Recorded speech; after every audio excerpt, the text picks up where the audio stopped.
All right, welcome back to day 2. This is Tuesday and Man of Passion Week, and thanks for joining us, coming back. For those who were with us yesterday, welcome back. If it's your first time with us, man, we encourage you to go back and look at yesterday's video as we talked about some things. And I'm here with the gang.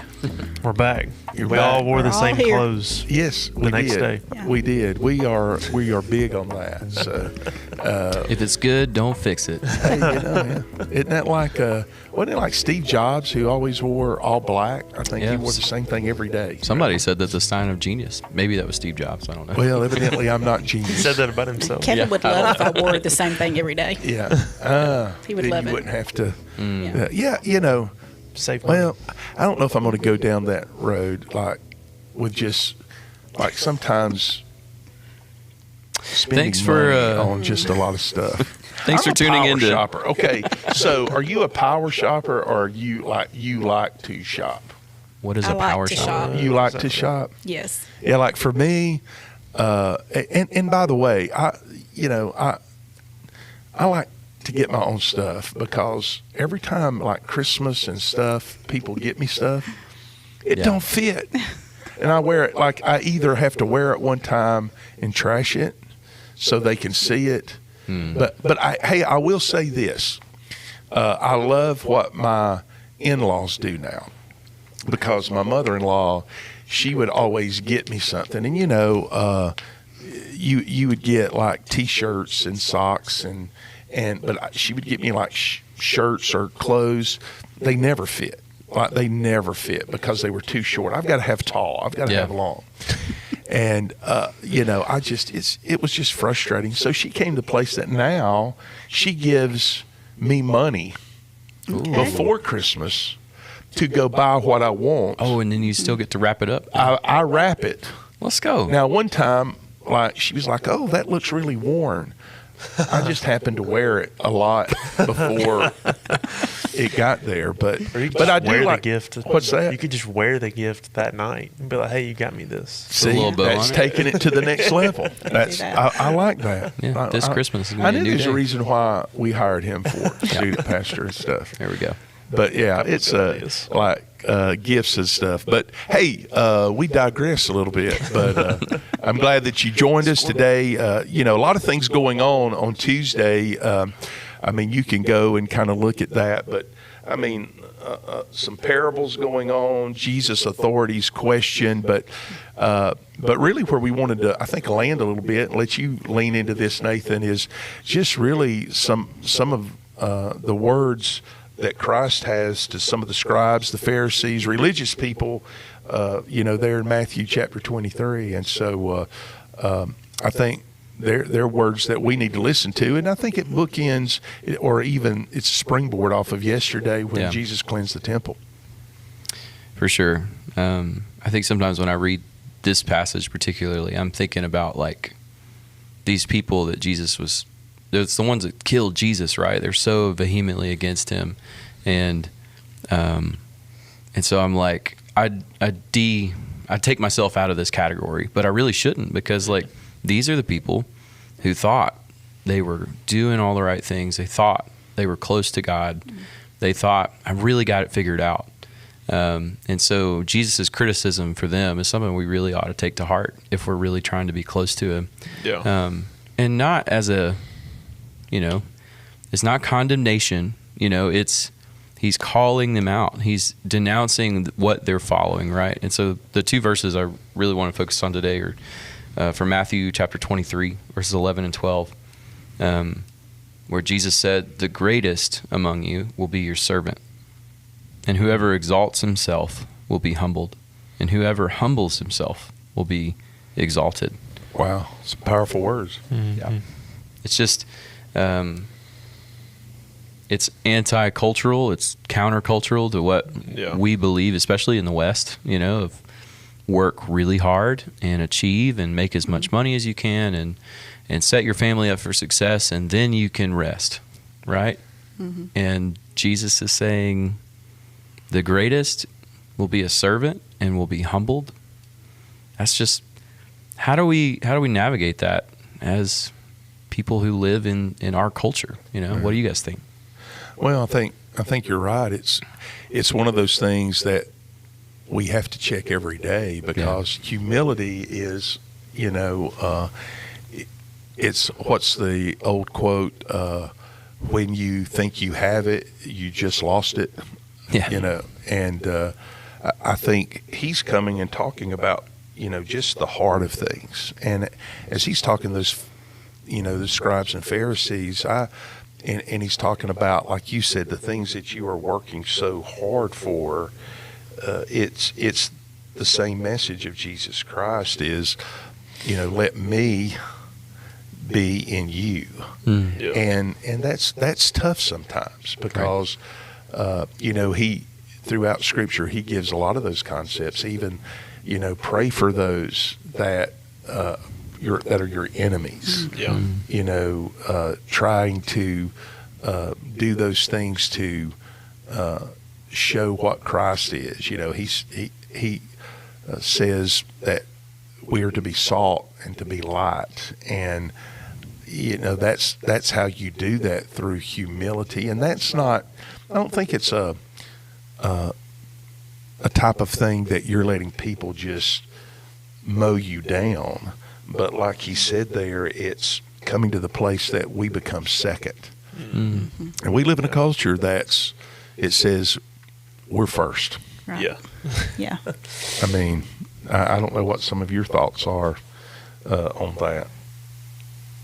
I think most of the time we all think it's sometimes about me, or we want certain things, and it's a daily thing to check ourselves as Christians. I think, just to know, are we humbling ourselves before God? Are we being Jesus's hands and feet? I think if we are intentionally in the Word and communicating with God each day throughout our whole day, not just. I think it's a communal thing of talking with Him and being with Him, and when you put Jesus in that place of, am I doing His will and humbling myself, it kind of helps you stay in check with that, because we can get it all being about us. We can also get to the point that we even feel sorry for ourselves sometimes if we don't think it's about us. So we have to pray daily to not do that. Yeah, Yeah. for sure. And I think the older I get, like, the harder this becomes, if I'm being honest. Like, I don't know, like, raising kids and, like, moving into this world. I'm about to be 27, so I'm still a young buck. A wee lad. Yes. Yeah, but the older I Young get, like, it's hard. We're going hunting today, y'all. Yeah. I'm sorry. Sorry. But it, like you said, like, we live in a culture that it's all about us. And, like, when we look at Jesus' life and what he teaches us, like, he literally tells us that we are to decrease and he is to increase. And, like, it's harder.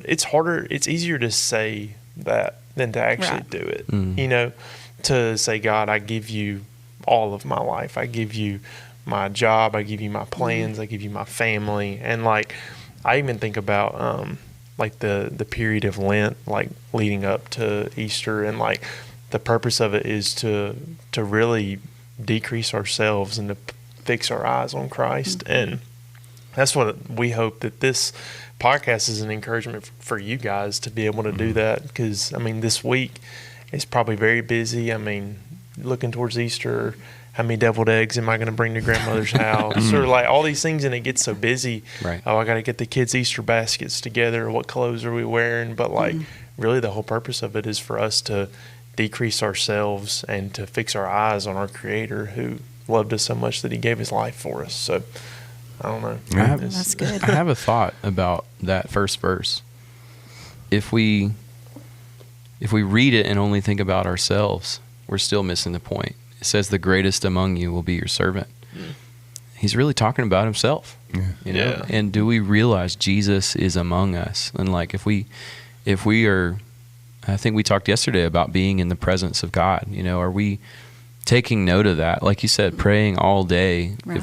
and realizing Jesus is among us right now.